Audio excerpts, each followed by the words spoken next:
उन्हाळी वाळवण म्हटलं की प्रत्येक स्त्रीचा आवडीचा विषय असतो। उन्हाळ्यामध्ये भरपूर असं वाळवण करायचं आणि वर्षभर टिकेल असं छान व्यवस्थित डब्यामध्ये भरून ठेवायचं। कारण उन्हाळी वाळवणात जे आपण पदार्थ करतो त्याच्याशिवाय आपले सणावारांचं ताट हे अपूर्णच आहे। पण प्रॉब्लेम कुठं होतो, आपल्याकडे वाळवणासाठी जागा जर नसेल, जर जागा असेल तर काहीच प्रॉब्लेम नाही, पण जर जागा नसेल तर काय करायचं, खूपच प्रश्न मोठा आहे हा। तर अशा वेळेस काय करायचं, काही पदार्थ असे आहेत ते आपण मस्त फॅन खाली छान वाळवू शकतो आणि एका मोठ्या परातीत वगैरे भरून तुम्ही एक छान कडक ऊन देऊ शकता। अशा पद्धतीने त्यातलाच एक प्रकार म्हणजे तांदळाचे पापड। तर ते तांदळाचे पापड कसे करायचे ते आज आपण पाहूयात। तर स्वागत आहे तुमचं मनीषाज रेसिपीमध्ये। इथे मी ह्या भांड्याने तांदळाचे पीठ घेतलेलं आहे। तांदूळ स्वच्छ धुवून घ्यायचा, पंख्याखाली 5 ते 6 तास सुकवायचा आणि तो गिरणीतून छान दळून आणायचा। पांढरा शुभ्र असा पापड होतो। बारीक पिठी त्याची दळून आणायची। तर जेवढं ज्या भांड्याने पीठ घेतलं आहे त्याच भांड्याने सव्वा भांड्यात पाणी घ्यायचं, त्याच्यानुसार चवीनुसार मीठ घालायचं, पापड खार घालायचा। जर 2 चमचे मी इथे चवीनुसार मीठ घातलेलं आहे आणि 1 चमचा पापड खार घातलेला आहे। व्यवस्थित मिक्स करायचं आणि इथे मी तीळ घातलेले आहे। हे गावरान तीळ आहे, तुम्ही पांढरेत सुद्धा तीळ घालू शकता। आणि थोडं 2 चमचे तेल घातलेलं आहे, म्हणजे एक चमक आपल्या पिठाला अशी येते। तर हे व्यवस्थित मिक्स करायचं आणि छान उकळी येऊ द्यायची। छान उकळी आली की मस्त ते आपले मसाले त्याच्यात मिक्स होतात आणि चव छान उतरते। तर जे आपण पीठ केलं होतं बारीक, ते असं व्यवस्थित थोडं थोडं करून एका साईडने बेलण्याच्या साहाय्याने असं मिक्स करायचं। गाठी होऊ द्यायच्या नाहीत, गाठी झाल्या की जरा प्रॉब्लेम येतो। तर हे गरम असतं त्यामुळे एका मी छोट्याशा टॉवेलनी ते एक साईडने पकडून असं छान मिक्स केलं आहे। त्याच्या बिलकुलही गाठी झालेल्या नाहीत आणि 15 ते 20 मिनिटं छान अशी वाफ येईपर्यंत झाकण ठेवायचं आहे। पाहू शकता गोळी झालेली आहे, गरम गरम गोळीच मी तुम्हाला करून दाखवते। बिलकुलही आपला पापड असा चिर वाटत नाही, छान असं गोळी झालेला आहे। आता हे काय करायचं, मिश्रण सगळं एका परातीत काढायचं, पण हे गरम असतं त्यामुळे त्याला मी आता माझ्याकडे असं तांब्या आहे, तुम्ही प्लास्टिकच्या पिशवीत भरून सुद्धा मळू शकता। तर मी इथे छान तांब्या घेतला आहे किंवा पावभाजीचं जे स्मॅशर असतं त्याने सुद्धा हे एकजीव करू शकता। तर मी इथे तांब्याने व्यवस्थित मिक्स केलं आहे। पाहू शकता गोळी किती छान मऊसूत अशी झालेली आहे।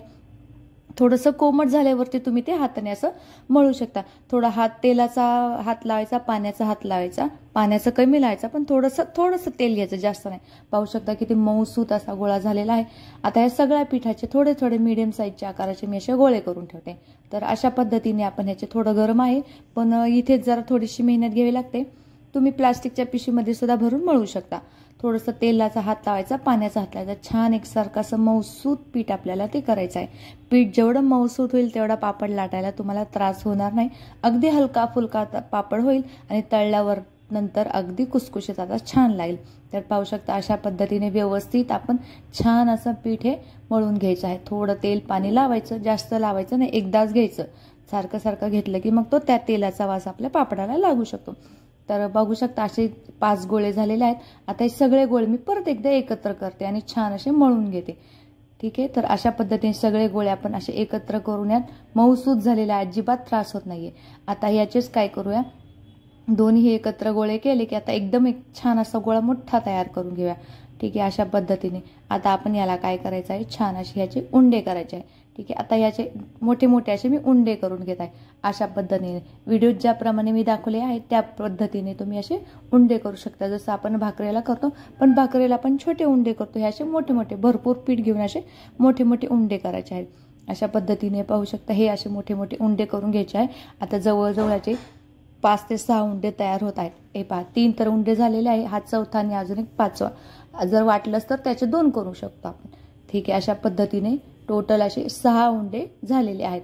जर तुम्हाला वाटलंच की आपल्याकडं जे भांडं आहे ते खूप छोटे, तर ह्याच्यापेक्षा बारीक आहे, तुम्ही उंडा करू शकता, ठीक आहे। बघू शकता जवळ 1 2 3 4 5 6 7 उंडे जवळजवळ झालेले आहेत। हे पहा अशा पद्धतीने ते उंडे करायचे आहे। त्यातले अर्धे आता एका पातेल्यात मी पाणी गरम करायला ठेवलं होतं आणि ही चाळणी अशी माझ्याकडे, तर त्याच्यामध्ये यातले मी अर्धे 4 उंडे मी याच्यामध्ये वाफवायला ठेवते।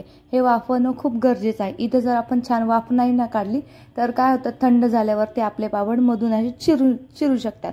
जसं चीक चांगला नाही शिजल्यावर ते कसं पापडाचे तुकडे होतात, तसे पापडाचे तुकडे होऊ शकतात। इथे छान 15 मिनिटं जवळजवळ याला छान असे दणदणून अशी वाफ द्यायची आहे।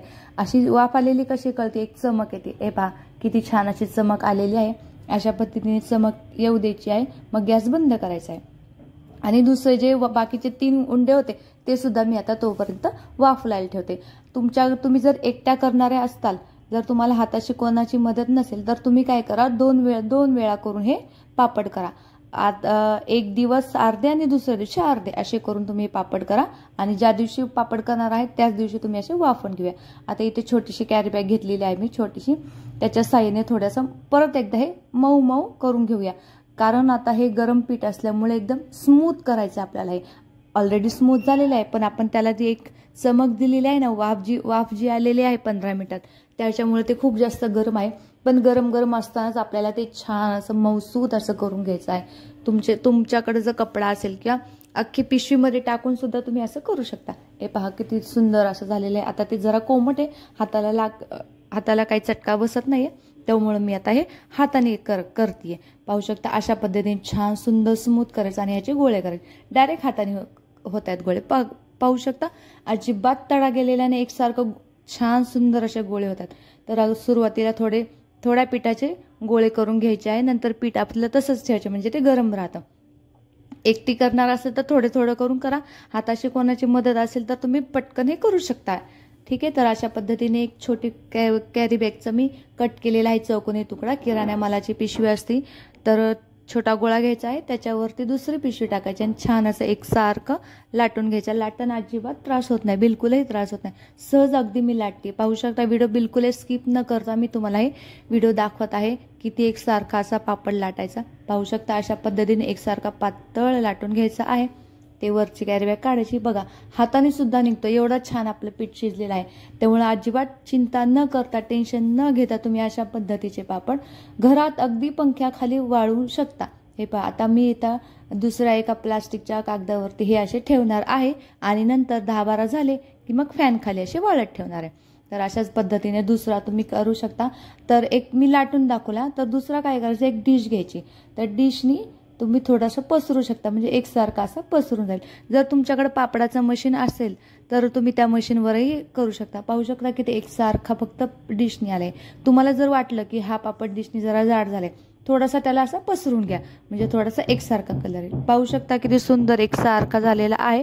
अशा पद्धतीने आपण सगळे पापड करून घेऊया आणि मस्त व्यवस्थित असे छान पापड करून घेऊ. पाहू शकता किती सुंदर असे झालेले आहेत. हे पहा असे व्यवस्थित मी कॅरी बॅग वरती प्लास्टिकच्या पेपरवरती टाकत आहे. आता पंख्याखाली माझ्याकडे सुती कॉटनची ओढणी आहे, त्याच्यावरती प्लास्टिकचा पेपर टाकायचा आणि त्याच्यावरती हे सगळे आपले पापड टाकून घ्यायचे. बघू शकता अगदी संध्याकाळपर्यंत 5 ते 6 वाजेपर्यंत छान असे हे हडकून जातात आणि नंतर एक छान असं ऊन द्यायचं. हे बघा किती कडक असे छान वाळलेले आहेत अशा पद्धतीने आणि ट्रान्सपरंट झालेले आहेत, एकसारखे झालेले आहेत, तुटले सुद्धा नाही, कारण आपण त्याला छान व्यवस्थित अशी वाफ दिलेली आहे. जर वाफ दिली नसती तर हे 100% मधून चिरले असते. आता कडकडीत तेलात हे छान तळून दाखवते मी तुम्हाला. पाहू शकता किती सुंदर एकसारखा असा पापड तळला जात आहे आणि मस्त असा फुलतोय, किती मोठा पापड होतोय. तर अशा पद्धतीने तुम्ही हे पापड करू शकता. जर तुम्हाला हे पापड आवडत असतील तर तुम्ही नक्की करून पहा. व्हिडिओ आवडला असता व्हिडिओला लाईक, शेअर, सबस्क्राईब करायला विसरू नका. विशेष म्हणजे जेव्हा आपण आंब्याचा रस करतो त्याच्यासोबत हे तांदळाचे पापड खूप छान लागतात. त्याला किच्चे पापड सुद्धा आपण म्हणू शकतो. पळी पापड नाही, हे किच्चे पापड आहे. तर हे बघा अशा पद्धतीने हे सगळे पापड किती सुंदर झालेले आहे. 1 नाही 2 नाही असे 4-5 पापड मी तुम्हाला तळून दाखवत आहे. तर व्हिडिओ आवडला तर व्हिडिओला लाईक, शेअर, सबस्क्राईब करायला विसरू नका. पाहू शकता किती सुंदर झालेला आहे. बघा डबल असा फुलतोय. जेवढा पापड असतो त्याच्यापेक्षा डबल टिबल ही साईज होती आपल्या पापडाची. किती सुंदर दिसते, मोठाच्या मोठा. तर अशा पद्धतीने हे सगळे पापड तयार झालेले आहेत, वाळूनही झालेले आहेत. व्हिडिओ आवडलास तर व्हिडिओला लाईक, शेअर, सबस्क्राईब करा. मी तुम्हाला जरा हा पापड तोडून दाखवते. हे पहा किती लगेच पटकन अशी चुरा होत यायचा, तोंडात टाकताच वेळ घालणार हे पापड. जर तुम्हाला वेळ नसेल पापडाचं पीठ तयार करायला तर तुम्ही रेडीमेड पापडाचं पीठ आणू शकता. तांदळाची पीठी विकत मिळते बाजारात, तर ती आणू शकता. आणि अशा पद्धतीने तुम्ही अगदी पंख्याखाली तासाभरात तुम्ही छान असे पापड करू शकता. चला तर भेटूया.